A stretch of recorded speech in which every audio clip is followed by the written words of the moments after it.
Hello, Fire Summit. It is wonderful to be with you here today. So glad to be seeing you guys virtually. I have brought three teachers from the National Geographic design team to talk with you guys about this project that we've been involved with since the summer of 2020. We have with us today Latonya-Rowe from Johnson County. We have Denise Baker from Letcher County and Allison King from Patesville Independent. They're going to tell you a little bit about KVEC's partnership with National Geographic to support our teachers in the implementation of our new standards, but particularly our K-3 teachers in the implementation of these standards. So when we talk about National Geographic, we want to give you just a little bit of background. You know, with that, it is the National Geographic that you've heard about a million times. So the National Geographic Society is very much committed to using the power, as it says here, of science, exploration, education, and storytelling to illuminate and protect the wonder of our world. And in that process, especially when you think about those K-3 kids, that's everything that they are about. You know, the whole thing, whole idea of exploration. They're not one bit afraid of science. If anything, those are the very kids who run toward it.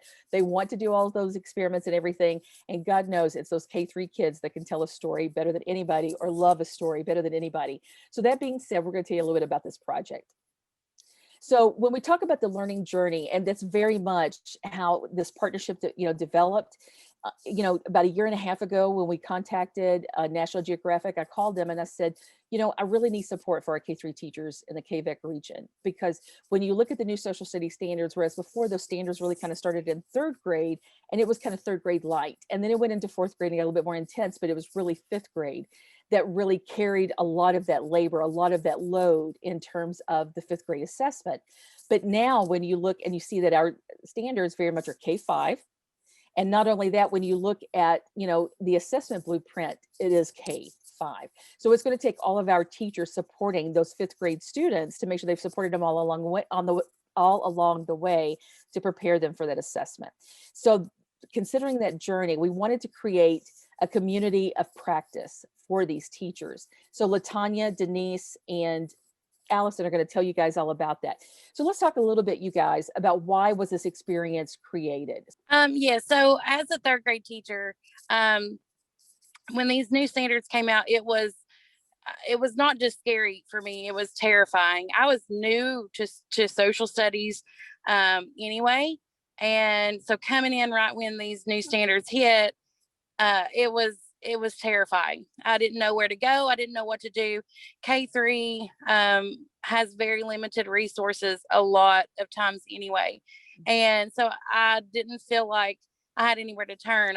I felt like oftentimes teachers we pride ourselves on not reinventing the wheel. We like to share ideas and we like to take somebody else's lesson and make it our own, and that makes our lives as teachers much easier. There was no doing that in this case because everything is brand new. We had nothing to borrow from, nothing to turn to, and so it was a very scary time in regards to our pedagogy, because now we are sort of have this paradigm shift of we're not standing and lecturing and telling students to read out of a textbook. This is inquiry. This is all inquiry based, and so we really had to change our way of thinking and also change our style of teaching. And so this was created, I think, as a resource, for early elementary educators to kind of help us get through the beginning of this. Absolutely. So that being said, so Latonya, if you would talk just a little bit about coming into the design team, for you as an elementary teacher, what was the most important thing that you think needed to be done?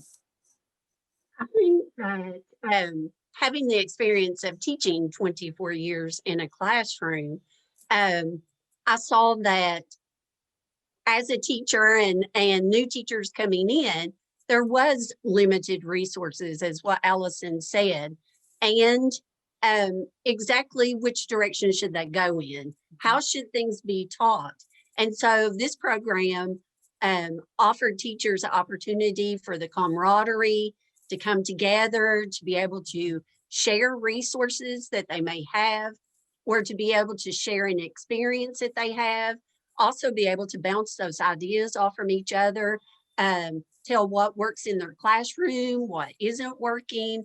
And as Allison also said, was to, be able to share those lesson plans Because sometimes, just like she said, why do you reinvent the wheel when it's already out there? We spend so much time already collaborating and trying to get ideas and working on our lessons. If it's available to you, why not use that? And so this is a wonderful opportunity for teachers to be able to have resources to fall upon. And I think one thing before we go to Denise, one thing I really want to bring up that people may not realize is that with K-5, with kindergarten, the focus is community, just in the community. It's very tight, focus. First grade is Kentucky. Second grade is a North America focus, which means it's Canada, Mexico, and the United States. But the third grade is the whole world. And I really shouldn't say the whole, well, it is the whole world. It's all the regions of the world. That's why Allison's going. So Denise, considering that each of those grades has a very, almost a laser focus. So what was the first step in creating that experience? The first step, are you talking about actually before we got started in the modules, was Yes.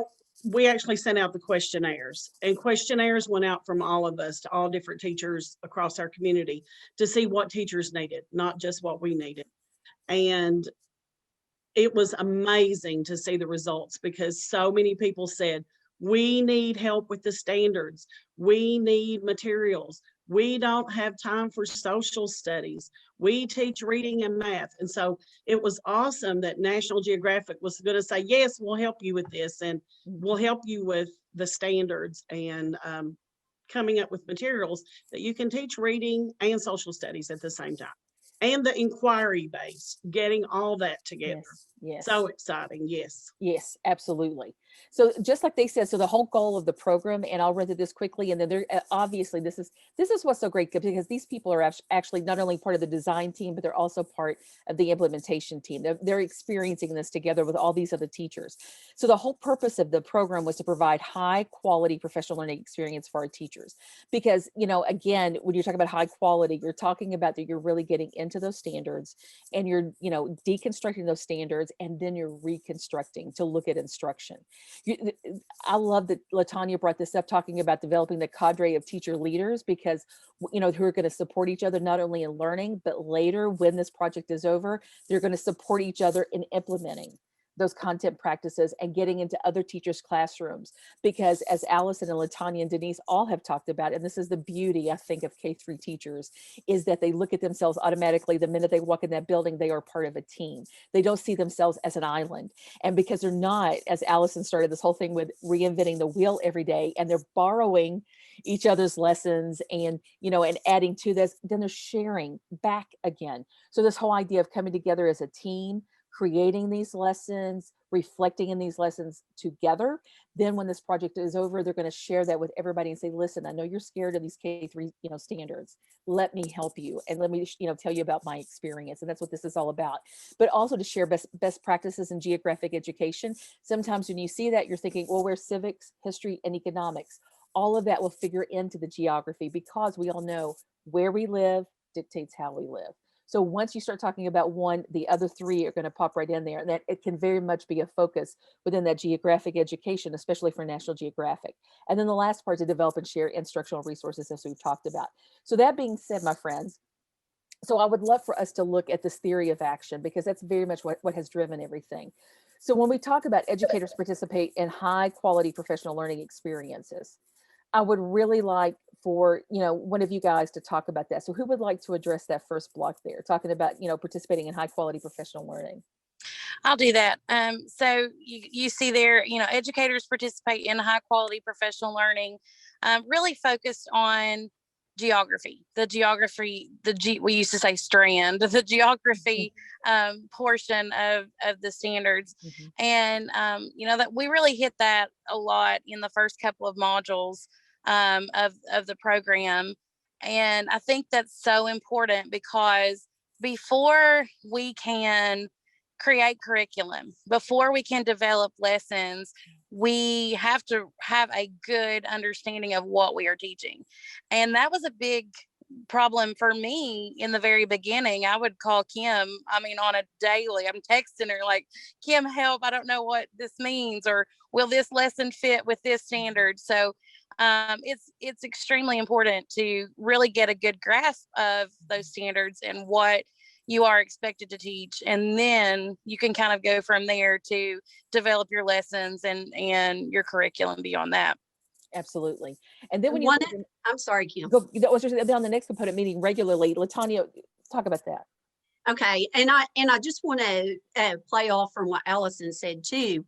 That was something that I found very valuable by, meeting regularly and talk and showing the things that they're implementing. But when she talked about knowing what those standards were, being able to come together and talk about what the vocabulary meant, that was something that I think we all kind of struggled with.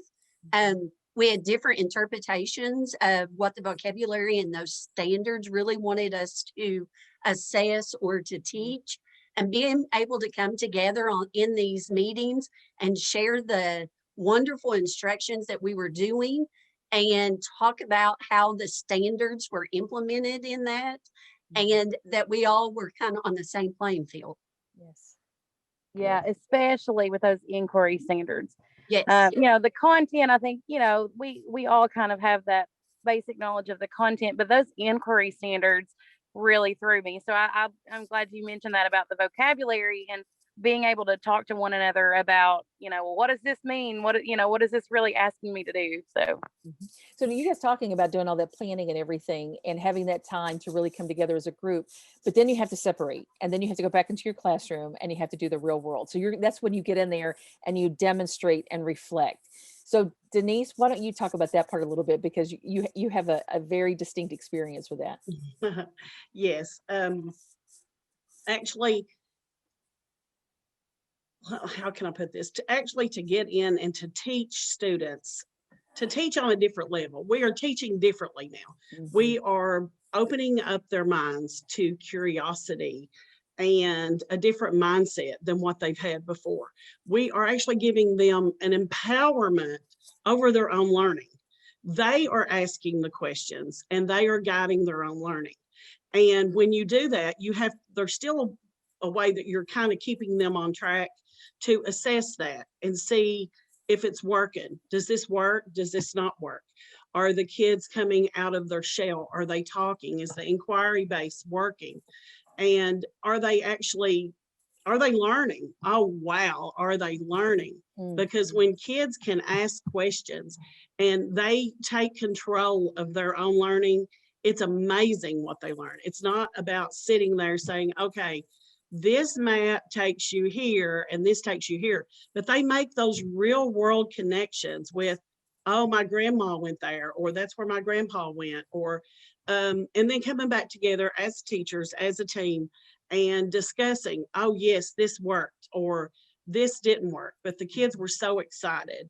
I think that's a big thing. And the instructional resources was what worked, what didn't work. Yes. And teaching kids how to own their own learning, the curiosity, and getting them to ask questions. Because as K-3 teachers, we have just taught for so long that we've not been in that inquiry base.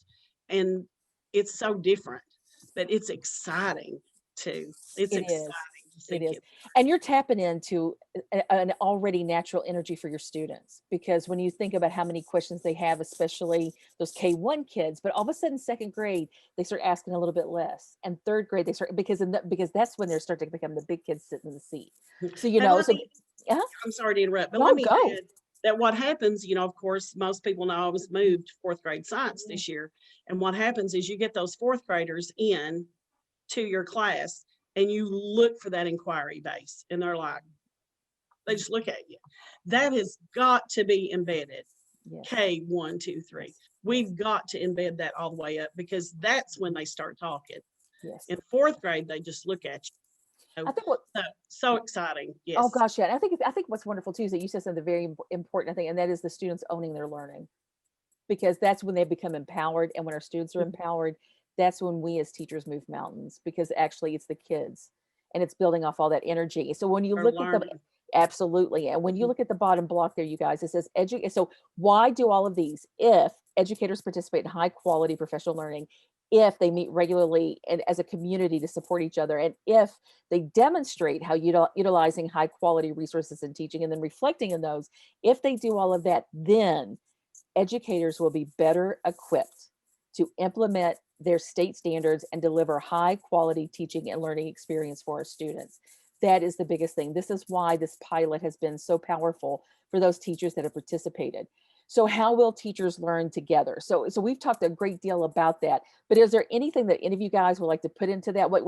As you've experienced this, so what I would like for each of you to do, so I'll call in your name, what has been your biggest aha moment so far in this very large community that you're participating in?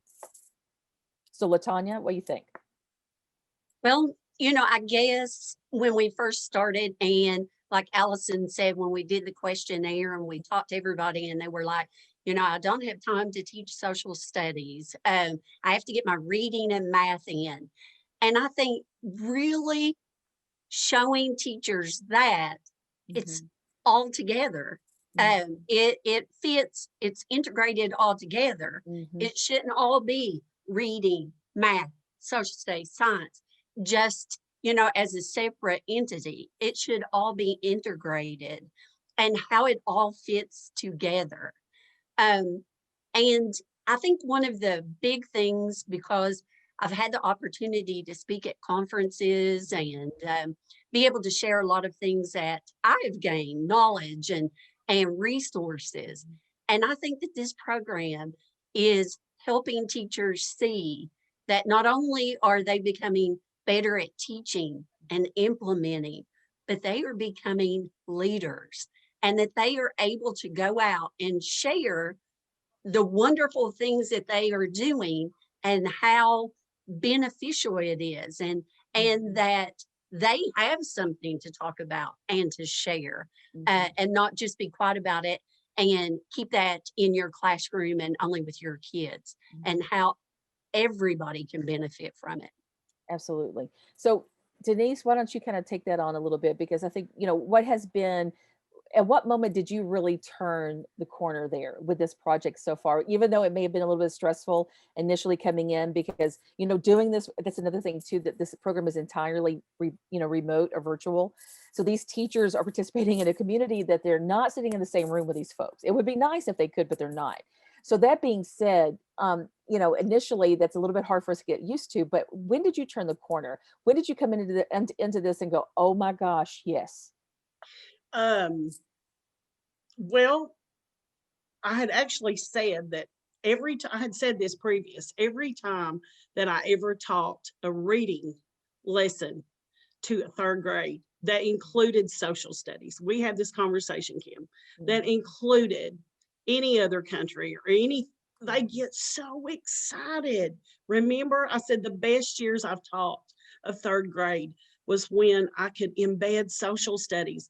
Kids love it. They love science. They love social studies. So why can't we teach that? That was my aha moment. I was so excited because I thought, yes, somebody is going to bring something that excites kids. Kids love to learn it. They love it. We just don't have the materials to do it with. We didn't know how to get it out there, because let me say this, resources are resources. That's what they are. Yes. And we make those resources work, or we cannot make those resources work. And sometimes you have to pull in other things, because a lot of our resources don't embed curiosity or empowerment over your own learning, or, the inquiry method. It's not there. It's left up to you. So that was my aha moment. I get excited talking about it. Well, that's okay, because you're making us excited. So that means, so Allison, because I think that, you were one of those people that were in my mind when we start, when I approached National Geographic. So let's talk a little bit about that then. So for you, having gone through this experience, how has it helped you? How has it lessened that stress? And what was that terror that you said? It was terrifying. How has it lessened your terror? It has helped tremendously, just in that I know I have a community of teachers who are also learners themselves. I have this community of people now that I can rely on, that I can, you know, if I have a question about something, I have a whole, it's not just Kim anymore, which is great. Kim is the master at all of this, and she's been wonderful. But you know, now I have a whole plethora of other people that I can bother when I need something. It's also just been, I don't know, it has been refreshing, maybe is the word, to see the excitement in our kids when we are doing these inquiries. My kids, I taught science and social studies. Science, of course, always being, oh, are we doing science today? We want to do science. And so social studies was just kind of always on, no, we don't want to do it. But now that we've got this whole different way of teaching, and it's really student led, seeing their excitement has been so refreshing. And that has taken a mental load off, I guess. That has really been sort of the biggest thing, is just seeing my kiddos get so excited about learning, you know, whatever it is. We just finished, you know, some economics things, which is not always the most exciting thing. But they were just so excited to kind of get in there and be more hands-on. Social studies can be hands-on. Absolutely. And so we're really trying to shift. Like I said earlier, we sort of have this paradigm shift. We have to really change our way of thinking and how we approach teaching social studies, and just seeing the excitement has been so refreshing. Absolutely. And I love how you talked about that shift, and and it is a paradigm shift. But I think the biggest thing for me when I see teachers as they make that shift, the kids make it the fastest. The teachers are the ones that do it, but the kids are like, come on. It's almost like the kids are pulling the teacher into it. Yeah, And what, I'm holding on for dear life. Like, no, don't drag me absolutely. into this. But you know, the kiddos are ready. They're ready to go. Absolutely. So I think that in many respects, we look at this slide, you guys, and they've talked about this extensively. So this is just a slide to kind of show you how the modules are set up. And you can see how, the geographic thinking. And I don't want you guys, just as I said earlier, it's not just about the geographic thinking. It's not. But when we realize that geography touches every aspect of our life, which includes our civics, our economics, and most importantly, our history, and especially when you think about this region and the beauty of this, I think one thing that I think that's so powerful about this project is KVEC, because KVEC is the conduit by which it's come, that it's come through to reach these teachers. And I think that has been so powerful, because I think so often that our teachers, because for us, we're somewhat, isolated region, or we are limited in population or whatever it may be, and maybe limited in diversity to a degree and that kind of thing. But we don't see those as as limits, I think, in many respects. But when we talk, when we reach out to each other the way that we have been, especially through technology, technology has been a leveler of that playing field for them. And even though they're doing this virtually, these people are meeting people from all around the country. These teachers are that are participating in this, and they're really seeing themselves as part of a much bigger project and a much bigger world, and that's changing their classrooms.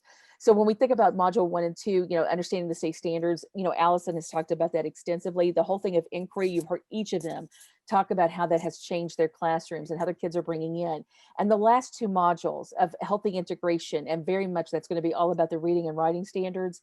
And then the last component of teacher leadership, Latonya said it best, so I'm not going to repeat it.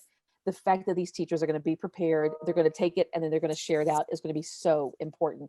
But the most important thing about all of this is, you guys see in that last square there, on the job experience. We're not taking the teachers out of the classroom to do this. Yes, they are spending several hours a month in trainings after school goes out. They come together in webinars, or they come together on their online platform and share lessons and that kind of thing. But they're staying inside the classroom, where their learning matters most. And that's where they can, really see it happen, because when they implement it, and just as Denise said, what works, what doesn't work, then they're able to come back with those other teachers and reflect. That's the most powerful type of learning. So what I would love for each of you to do, just very quickly, because I think we have about 1 minute left, I'm going to give each of you time to say how you think, just give me 1 or 2 sentences, how you think this project with KVEC and National Geographic, how will it impact instruction? And if you want to talk about in your school, your district, or regionally, that is great. So how do you think this project with KVEC and National Geographic will impact instruction? Allison, why don't you start us this time? I really think that this will impact instruction in that we are going to generate not just excitement in our kiddos, but excitement with teachers. And looking at these new standards, it's not always easy to be excited about, about how difficult this can be sometimes. But like I said earlier, you've got this whole cohort of people to rely on. And it has really just made me very excited. And I think when we get excited, that rubs off on our kids get excited, and when everybody's excited, we know that's when learning is really going to happen. When everybody's interested, when everybody has a hand in the game, everybody's there. Nobody's checking out mentally, everybody's there. I think we're really going to see an increase in whether it's test scores at 5th grade or whether it's just in-class formative instruction and formative assessments. I think that we are really going to see an increase within the social studies realm. Wonderful. Denise? Yes, I think that we are going to see great increases once we get everyone on board. I think getting the kids excited excites me. And then if we can just get all teachers that excited. And I think it's going to not just impact the instruction where I'm at, but it's going to impact our entire district. It's just a matter of getting teachers on board. Teachers really want to teach their kids. They want this. They just don't know how. Yeah. With the new standards and the way that things are written, it was like, we need help. And I think this is it. So this is huge, huge. Yes. Awesome. Latonya. Just as Denise said, and she talked about how this would impact her district, I'm also looking at how this will impact our host state. You know, we're making those connections and we're going to have those camaraderies with other colleagues. And, as you come across a situation or a question, or you're unsure about something, giving you that person to be able to bounce those ideas off from, or to get those ideas from. And I think as teachers gain that confidence, their instruction is just going to automatically just blossom. And I see that happening just not only across the state of Kentucky, but the other states that we are working on in this project. Absolutely. Yes, teachers will not dread social studies. They will not dread it. They will get excited to teach it. That's my aha moment. And because they will get excited. And getting consistency from K on, that will be huge in and of itself. Yeah. Sorry, I didn't mean to interrupt. No, you're right. That's the beauty of this. You guys notice, I mean, these teachers know what they're talking about. And I think when other teachers listen to this, they're going to be like, oh man, this is great. So I wanted to come back to this, and what I wanted to do, but I didn't have the technology to do that, was to really, put in and KVEC, but National Geographic and KVEC very much believe in using the power of exploration and storytelling. Those are two things in it that when you think about it, that's one thing about KVEC. KVEC is all about empowerment of the teacher and the student, because we all know that that's where the magic happens. So we want to take a moment with this. I want to thank Latonya, Denise, and Allison for being with me here today. But most importantly, I want to thank Kentucky Valley Educational Cooperative and National Geographic for creating this opportunity for teachers. Yes, this has meant so much. So thank you guys so much for sharing with us. We hope that you are as excited as we are. Remember these teachers, because you're like, oh my gosh, tell me about this project. I want to know more. That's Latonya-Rowe, Denise Baker, and Allison King. If you need to know any more information about them or get their emails, email me. I'll connect you guys, and then I'll step out of the game because I have no business being there because it's all about you teachers really interacting. So thank you so much for being with us today.